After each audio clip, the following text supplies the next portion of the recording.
So you could have came anywhere for a bunch of textbook information about what RMF is. You could have Googled it. You could have looked at forums. Or you could have gone to a very expensive course that you found to learn all about RMF. Of course, once you pass all your certifications, you finish the schools, you finish going to all those fancy courses and reading all the books, then you have to get a job. And when you show up to that first job, everyone in RMF does things a little differently at different places. Everyone's got their own, let's say, flavor of doing it. So for this video, we're going to call it Practical RMF. Practical because this is when you get a job as an ISSO and you show up for your first day at work and you're looking around and you go, what do I do? This video is going to help you with that. And before we get going, I want to point out that everything in this course is information you can Google. If you were hoping for anything you couldn't pull off of a quick Google search, you were barking up the wrong tree. So, what is RMF? RMF stands for Risk Management Framework. And it is the policies, procedures, and processes that the government is going to use to secure its information systems. Meaning, if you have a bunch of networks or servers or even just workstations on a standalone isolated network running off of a local domain controller that you VM'd off of a Raspberry Pi. If you're wondering how to secure the network, keep the Chinese out of it, or to keep anyone out of it, any of the APTs, this is how you're going to do it. RMF is going to provide you all the step-by-step guidance and very clear configurations that you're going to put in to try to make your systems as secure as you can. And then when you can't follow all the processes and procedures, because hey, life happens and every network's a little different. Sometimes maybe you can't put a configuration onto that server because, well, it might break the server. In those instances, you have processes and steps you can follow to accommodate for that and try to add as much security as you can despite that flaw being present. RMF is going to fall into 6 categories. And there's a 7th category that people tend to forget about, but the 6 major categories are going to be categorize the information system, select your security controls for step 2. Step 3 is going to be implement your security controls. Step 4 going to be access security controls. Step 5, authorize information systems. Step 6 is monitor security controls. The last step is always the one that people think about in hindsight because it's always the one that people forget to do. Prepare. So, if you said it in the correct order, 1 would be prepare, or the hindsight step that people tend to forget to do. 2, which people often categorize as 1, so subtract 1 from all of these would be categorize, select for 3, 4, implement, 5, access, 6, authorize, and 7, monitor. Now, it could bore you with all the nitty-gritty details on each individual one of these steps, but a video on that, it could be a whole video on itself. So instead, we're going to skip past that, and I'll throw up a quick graphic for people who want to see that. More importantly than memorizing a bunch of charts or reading all these textbooks is really thinking the bigger question of why are we doing all this? Why do we even care about RMF? That's the big question. Standardization for security is probably one of the big reasons, in my opinion. Following industry best practices is another. Guidance, because without the standardization of everyone following the same security methods, I don't know if you ever worked in a big organization, but there are a lot of times where you go to one department who does things one way and another department that does some security totally different. And one department might do something, fantastic. They might secure all of their servers and networks and applications in a fantastically secure industry best manner. Meanwhile, John Doe in the corner over there, who is his first sysadmin job, not doing so great, or maybe he doesn't care about security. Maybe he cares more about getting the operational everything done, and everything's the biggest priority. So if he has to open up a couple of ports and protocols, or open up some holes in that firewall, or even allow some applications that he probably shouldn't, he's going to do, because that's going to be the quickest way to get his customers happy and to get his phones to stop ringing. But in doing that, he's not really following industry best practices. There's no standardization across a network, and hackers know that if they can get in one part of the network, they can probably sidestep and get into other parts through domain trusts and other ways. Hackers can get in through the weakest point of the security in an entire organization and then start working their way in. So standardization, following those best practices and making them all standardized, making sure that everyone, even the new guy, even John Doe sitting in the corner, first admin job in the whole world, making sure that guy's got some guidance, that maybe he shouldn't put Angry Birds game on so-and-so's laptop because General so-and-so said that was what they wanted to do with their free time. That's not the greatest way to go about security. The last thing, which people I think should probably talk about more, because it is important, although it does kind of get laughed at, is when something goes wrong, we have to know how it went wrong, why it went wrong. How can we prevent this from happening in the future? And then, of course, if money's involved, like anything, insurance and butt covering and finger pointing is going to happen. So making sure that everyone's got their ducks in a row, so when that finger pointing starts happening, the finger's not pointing at you. And here in this course, we're going to talk about some RMF and some ways to go about, some best practices for cybersecurity, so that if God forbid something does happen, your butt's covered. And more importantly, that the network's secure. Don't forget that part. Okay, so it's your first job. You just got your new ISSO RMF job, and any cyber job working with RMF.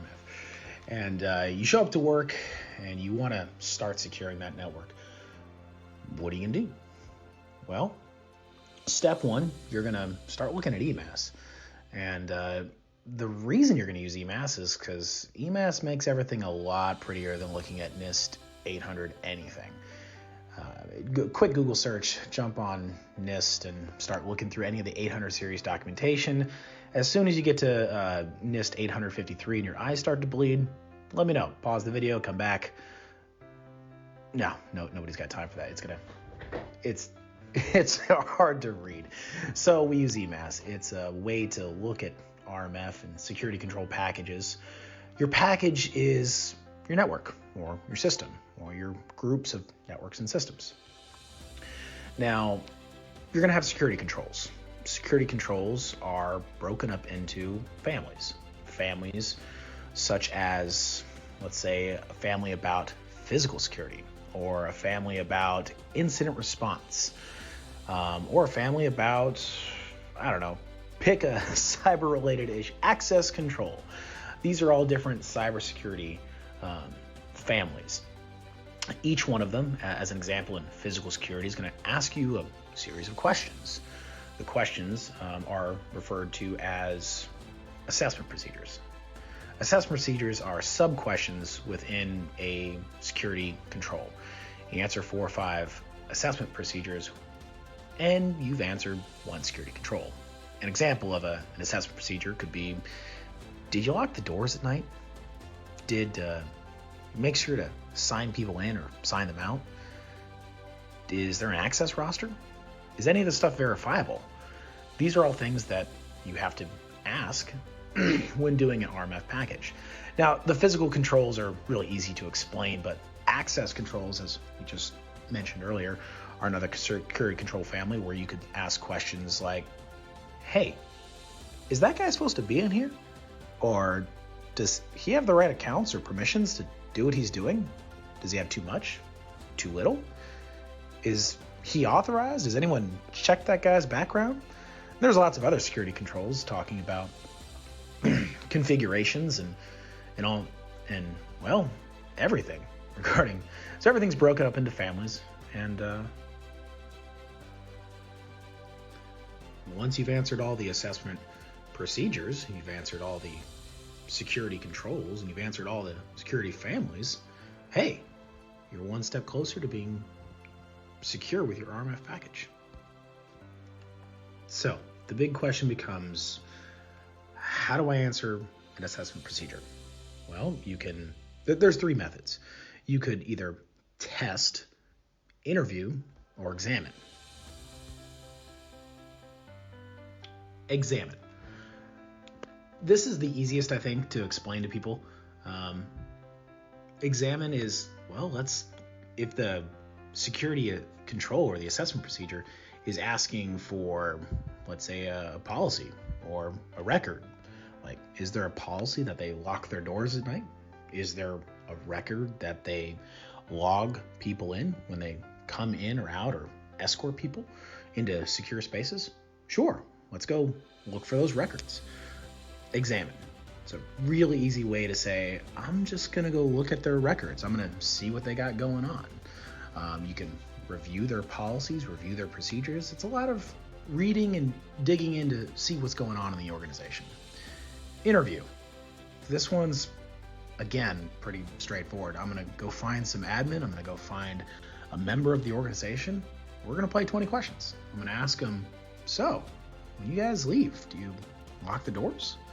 For access control, do you have people checked every now and then? Does everyone here have their certifications? And how often do you do your organizational training? Are there TTPs or SOPs, or for that matter, any kind of procedures of how you do your job? And hopefully, when I do those interviews, the admins or the organizational members are going to turn around and say, yeah, of course, we got that written over here in a binder. Or, yeah, that is written right here on the door. Or, of course we do that. I know how to do that process or procedure. Let me show you. And you can watch them do it and verify and shoulder surf or look at their policies. Interview. Pretty straightforward. And then test. Test is bittersweet. And the reason for that is because you start getting into what's called CKL files. Now, CKL files are referring to something called STIGs. What's a STIG? A Security Technical Implementation Guide. They come out from DISA. They're published regularly. You can go to a publicly available website to look at all the guidance and stuff. And what they are, for the vast majority of them, it's configurations. You're looking at configurations on systems, networks, servers, workstations, everything under the sun. And these are configurations that you can check and audit, sometimes through automatic means and sometimes through manual means. There are thousands of configurations that you have to check and run scans for. We have tools to check for various configuration set and STIG compliance. And we check all those things through tools that eventually lead to what's called a .ckl file. And that's a file extension for the type of file. What it is a green check or a red mark that a configuration is there or not. Is it in compliance? Did the admin find something off? Was it kind of in compliance? Like maybe they had a configuration set in one place but not in others. How many of these scans did they run across various machines over their entire vast organization? And you're going to get a file for all of these machines. the reason why this is bittersweet for a lot of ISSOs is because you have to get these files from other organizations, departments, people, admins. In some organizations, you can run them yourselves. And in some places, the belief is that that causes a conflict of interest. Now, that's a debate for another time. But when you are running an RMF audit, you have the option of examining, interviewing, and testing. Testing will probably take the longest. However, if you're in a great organization where things are automated and you get your scans and stuff on time, or if you're not the one running the scans, the CKL files are sent to you in a timely manner or stored in a central location that you can access, it's real easy for everyone involved to say, hey, let's see if maybe this network router or this group of servers, are they in compliance with these STIGs over here, these configurations? Let's check that. Once you do, you can say, yeah, it has been checked. And then you get to answer those assessment procedures as yes, with all the details of why you thought yes. Maybe provide some kind of evidence. In fact, providing evidence for an assessment procedure is called an artifact. And it's how you're going to prove, more than just your word, that something's secure. And don't forget, earlier we talked about butt covering. When something hits the fan, or something that doesn't smell great hits the fan, you definitely want to be the one who has the audit trail showing that not only did you inspect with examinations and you interviewed all the proper people and you got all the everyone who's supposed to say that they did their job, they verbally said, they told you they did their job, but also that you have the configuration check file showing that you audited all those things to make sure everything was done in accordance. So if, God forbid, something does happen, your butt's covered. Okay, so let's say in an instance that there's an assessment procedure and you just cannot do whatever it is that assessment procedure wants you to do. Let's say there's a configuration, or even simpler. Let's say there's a door that has to be locked.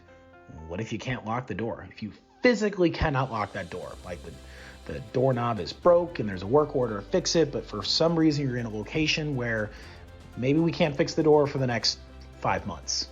Okay, well, that's a really good situation where you got to have a conversation about that. You can't just leave the door unlocked. You have to try to mitigate some of that risk. You don't want maybe the janitor coming in and stealing everyone's hard drives, but you still can't lock the door. So in that situation, we're going to go ahead and make a plan of actions milestones. POAM for short. What it is just like the name suggests, it's a plan to try to mitigate that risk and fix it as soon as you can with milestones to work towards the goal of eventually being in compliance with that assessment procedure, but you can't do it right now. But what happens if you can't lock that door? Ever. For whatever reason, you can never, ever lock the door. Let's say, I'm going to make something up here. What if they built a brick wall in front of, it's part of that door, and now half that door is a brick wall, and you still got to leave it open because it's the only way in and out of the building. Crazy example, I know. But in that situation, if you cannot follow the assessment procedure, we do have a solution for that. We have an AORNA. AORNA stands for AO, the authorizing officer. I'm gonna go with officer. Final answer. Hey, this video is free. Risk acceptance, which means the AO is going to accept the risk permanently. In that situation, you've explained it to everyone under the sun. You've tried to mitigate the risk as much as you can, but you are never going to be able to put a door where that brick wall now is. So we're going to accept the risk. And in that situation, we're going to try to mitigate the risk as much as we can, but you're never going to be able to fully satisfy that control. For the POAMs, like I just said, you're going to try to mitigate the risk. POAMs, you're going to work towards eventually putting that door back there. And in the meantime, maybe we put a couple of guards in front of the door, or maybe we barricade it every night and we barricade the door with a big giant lock every night until that door is eventually fixed. And then once the door is fixed, then hey, we're in compliance, the POAM's done, and we're all happy-dory, hunky-dory. All right, I'm rambling, and this video is going on way longer than I would have liked it to.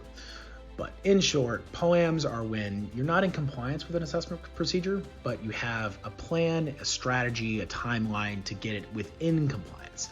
AORNAs are when that's never going to happen, whether it be because of money, some other existential circumstances, or just because, no, that's about it. Unless somebody with a bunch of stars on their collar says, we just ain't ever going to do that because I said so. And if that's the case, submit it up to the AO and he'll take that under consideration, and maybe you'll get a risk acceptance. Man, I stuttered. Just because somebody said so.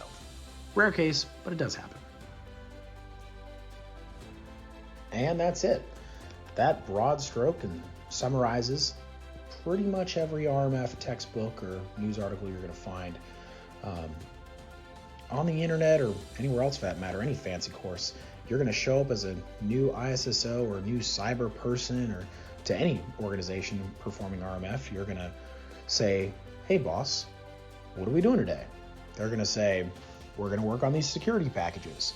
You're going to go through security controls, and step one, you're going to start looking at all the policies and procedures. You're going to find out if they're doing the right thing, and if not, you have a lot of STIGs and guidance to maybe implement the right way of doing things. If you're not sure for a policy perspective, the good news is whenever you go to look at those DISA sites where those STIGs are, they have what's called SRGs. And SRGs are guidance, security guidance. And that security guidance is going to help you write policies and procedures to point you in the right direction for your organization to implement the best security possible. As a ISSO or RMF practitioner, you're going to start by helping the policies get in the right direction. Then you're going to review STIGs and get the checks in the right direction. You're going to interview people, and you're going to make sure and try to guide everyone as much as you possibly can to implement the best security possible in a standardized, methodical, step-by-step way. And you're going to try to take as much care as you possibly can to get your organization as secure as you can possibly make it by following standardized practices that are step-by-step, they're methodical, they go into great detail, more so than anybody just off the street would come up with playing 20 questions. And at the end of the day, the reason why you're getting paid by your organization is to assist them in getting the best possible cybersecurity, while also taking into consideration like operation environments or money. Money's a big one. And then they're paying you not because every day you're having a cyber incident where you have to go to battle with hackers left and right, like maybe some blue teams do, but they're really paying you for your knowledge of the RMF process, the standardized, methodical method of taking a defense in-depth approach to cyber security. Not just layering your security, but really taking a individual step-by-step approach and taking the time to secure your organization. That concludes this video, and thank you for listening.